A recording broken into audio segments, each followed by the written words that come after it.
We are what we repeatedly do. Excellence, then, is not an act, but a habit.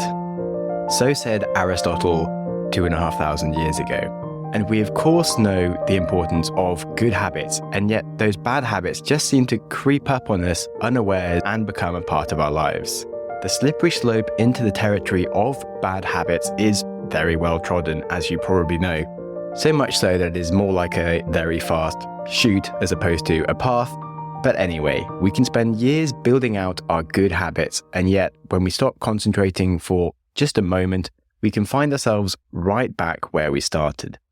And so today, I wanted to visit one of the best pieces of writing on the nature of our brain's attitude to hardship and how and why those lazy habits appear and take over our daily life. Hello and welcome to the Growth Mindset Podcast with me, Sam Webster Harris.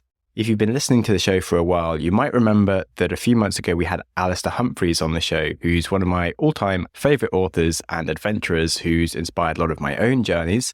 And we spoke about his concept of the 3 stages of flabbiness, how they appear, and in his own polite British mannerisms, he spoke about it merely as just a self-reflection with his own issues, rather than to rudely point out his mean-sounding thoughts upon others. But sometimes we do all need some tough love, and trust me, his writing here is probably some of the medicine that you need to hear. So this is a chapter from his book called There Are Other Rivers, and this chapter is called The 3 Stages of Flabbiness. There are 3 stages of flabbiness in life. Each is more restricting and stifling than the one before. They creep insidiously over me like vines until it takes one hell of a struggle to escape their clutches.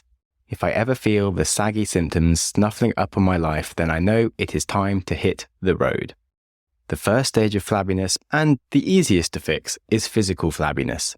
It begins when busy schedules, dark winter days, and perhaps eating too much win the devil's foot race against the part of me that knows that exercise isn't a waste of time, but actually makes me more efficient, alert, and happy.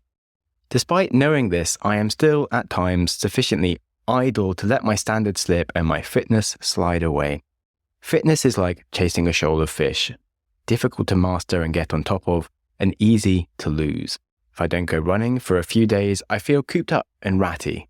But if I leave it for a few more, the habit seems to be broken. I know I need to run, I want to run, but I just can't be bothered. Flabbiness has begun to set in, slowly, invasively, like cataracts.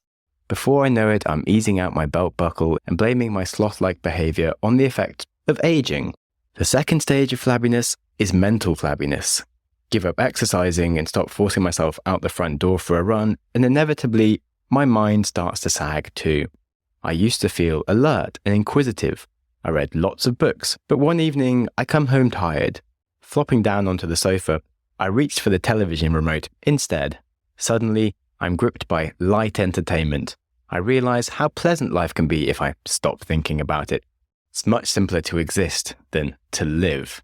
I've got a dishwasher and a coffee percolator, and I drink at home most nights with the TV on. I sit slumped in front of the telly, flicking around the channels until I have frittered away enough of my life and it's now time to go to bed. And finally, if I start forgetting any of these things, then I know I'm on the slippery slope towards the third and terminal stage of flabbiness, moral flabbiness. Each day, I am one day closer to my death, and no matter how aware I am of this, it's still sometimes difficult to believe in my own death. I don't know when I will die, so putting things off to an indeterminate date in an unguaranteed future is actually pretty daft. I do know that I am happiest when I have a sense of purpose. There are so many places I would like to see, so many interesting people to meet, so much to do, and there's so little time. Before I know it, I'll be dead, and what a bloody waste that will be if I've just been arsing around. And yet, by the time I have succumbed to the debilitating onslaught of physical and mental flabbiness, I'm already well on the primrose path to moral flabbiness. Not only have I conceded my physical health and settled for candy floss in place of my brain, I've accepted that that is actually good enough for my life. I've become comfortably numb. I've decided that Friends repeats and a Chinese takeaway are sufficient return for the privilege of being born healthy and intelligent enough in one of the richest and most free countries on the planet. I have a passport to explore the world. I will always be able to find some sort of work. I will never starve to death. It's hard really for me to come up with any decent excuses. The choices are just all mine. Life is too brief and too rich to tiptoe through half-heartedly, rather than galloping at it with whooping excitement and ambition. And so, I explode in rage just in time. It's time to go prowling in the wilderness. It's time to live violently again. It's time to sort my life out. This can be done in two ways. I'll either jump in the nearest cold river for a bracing swim, or I'll plan a trip, set a start date, and come what may, begin. So, if you'd like to hear more or read more of Alastair Humphreys, then you can pick up a copy of his book, There Are Other Rivers, where this chapter came from. His other books on adventure are all very much worth a read, and he's a very brilliant author. But for now, we will carry on with the show, because as far as I'm concerned, we haven't yet finished with this concept at hand. So Alastair Humphreys is a very impressive human being who really hasn't spent a lot of time in the final stage of moral flabbiness. And as he said, this piece of writing was a self-reflection, and if you've seen the amount of adventures he's been on, he's clearly reached moral flabbiness a few times and immediately gone on an adventure and fixed his problems. Whereas most people don't necessarily have such a quick fix for this and have some further problems that get caused later on, which are the ones I want to go on to. So I would say the moral flabbiness that Alastair alludes to, which is just accepting that physical flabbiness and mental flabbiness is okay, is only just like part A, and there's a much more dangerous and second part to moral flabbiness that really affects many people. And this is to not only just feel okay with not taking ownership of your physical and mental faculties, but to start blaming other people and your environment or your upbringing for all your problems. There's a second part to moral flabbiness, and this is to not only stop taking responsibility for our actions, but actively blame others for them.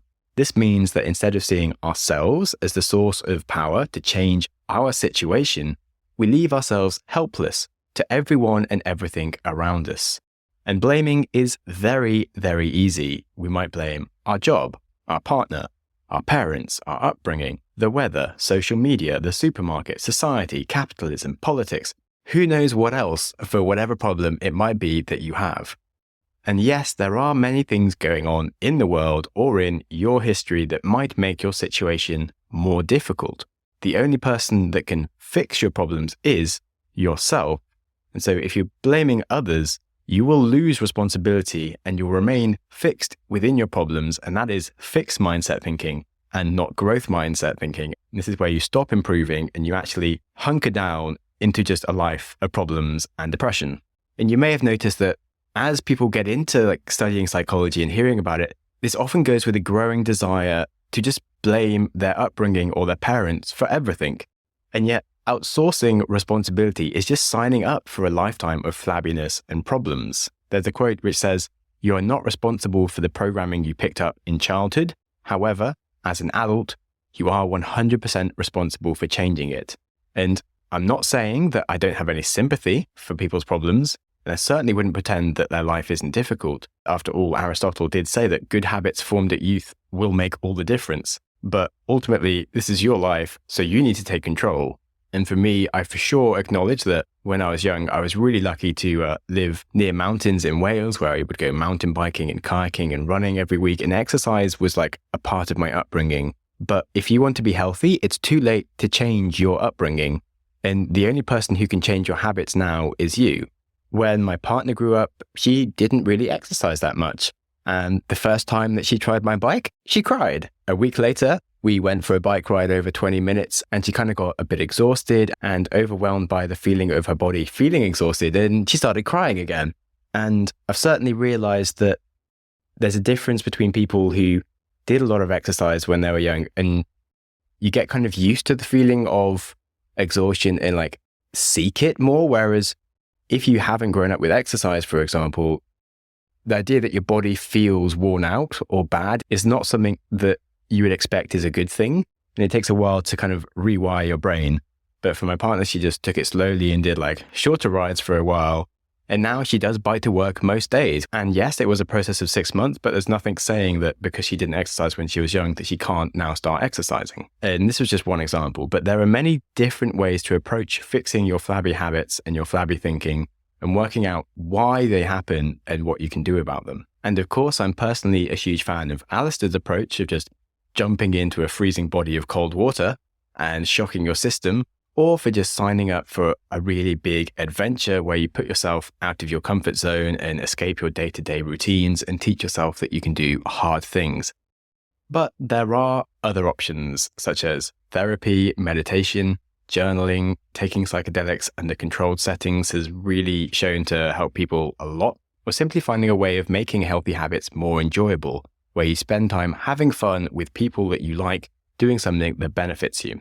One thing to look into is certainly reducing your screen time and questioning if you really need so much social media or Netflix in your life. I think it's really cool to try and schedule 1 or 2 nights a week where you just deliberately don't let yourself take the lazy option of watching TV, and instead try and find a way to play a game or read a book or do some painting or writing or music, because it's so enjoyable to use the creative and social muscles that you have and practice them.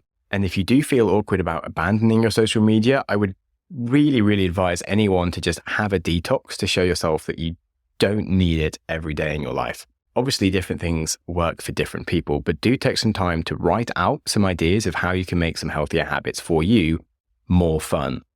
If you want to cook more of your own healthy food, then pencil in some dates to have some friends over for dinner and spend some time researching recipes that you think you'd enjoy. Or try signing up to a challenge with a friend. This month, my partner and I wanted to do more art and writing, so we've committed to a whole month of doing just a 30-minute co-working session each day where she's going to do some drawing or painting and I'm going to write. It just adds a little bit of motivation to sort of start doing those habits that you want to do.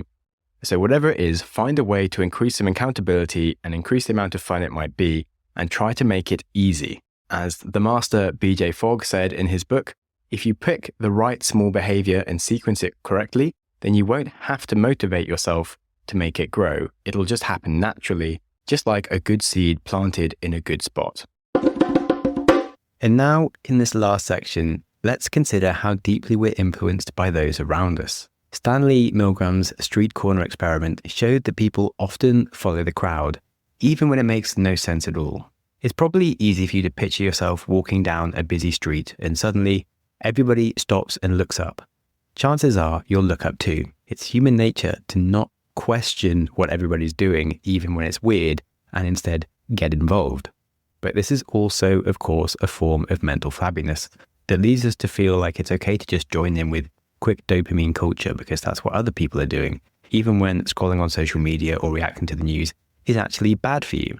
So how do we combat this? I thought we could look at Stoicism, Buddhism, and Taoism and see what they would say. Firstly, Stoicism, which is all the rage these days, offers powerful tools for combating mental flabbiness and building self-discipline. They love to practice a thing called negative visualization by imagining worst-case scenarios, and the Stoics would train themselves to appreciate what they actually have and prepare for challenges. This practice helps to resist the allure of easy dopamine fixes by putting short-term pleasures into the right perspectives. Then, of course, the Stoics focus on their virtue. That means they really strive to cultivate things like wisdom, justice, courage, and self-control. The focus on their own personal character development provides a framework for making much healthier long-term choices over immediate gratification. And then finally, of course, the big Stoic lesson is the dichotomy of control. By distinguishing between what we can and cannot control means that we can really avoid the victim mentality, and Stoicism helps us focus our energy on productive actions rather than wasting it on external circumstances. So plenty of good ideas there if you want to find out more on Stoicism. Then we have Buddhism, which certainly has a bit of a different slant. Buddhism offers insights and practices to address men.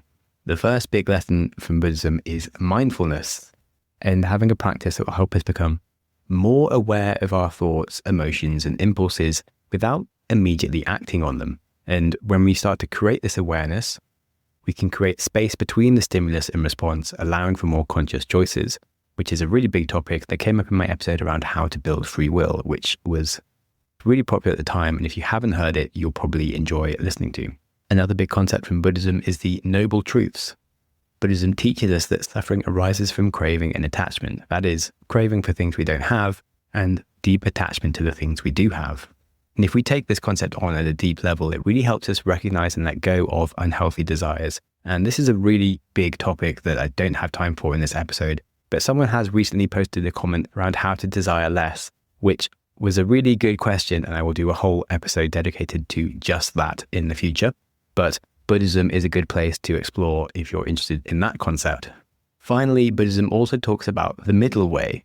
That is a concept that encourages balance, avoiding extremes of self-indulgence or self-denial. And the balanced approach can be applied to developing healthy habits and, of course, self-discipline. And then the final topic, whilst we're on this quick field course of philosophy, is Taoism, which again has some unique different perspectives on how you might overcome mental flabbiness and cultivate self-discipline. Firstly, it has the Wu Wei method of non-forcing of action. Rather than relying on willpower alone, Taoism encourages aligning our actions with the natural flow of life.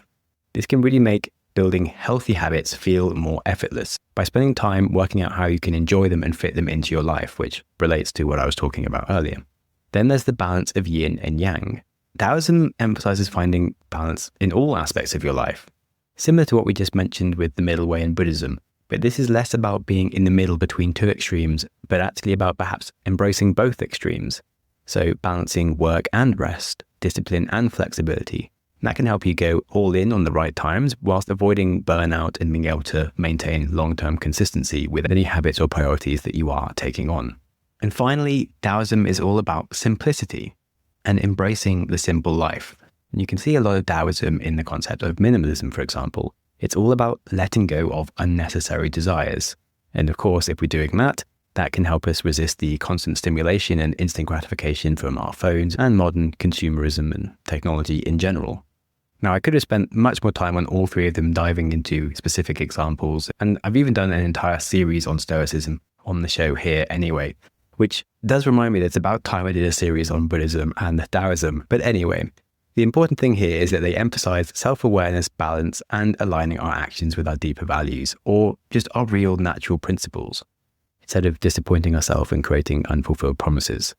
And perhaps most importantly is they offer alternatives that don't rely solely on just willpower alone, because that doesn't really work at all.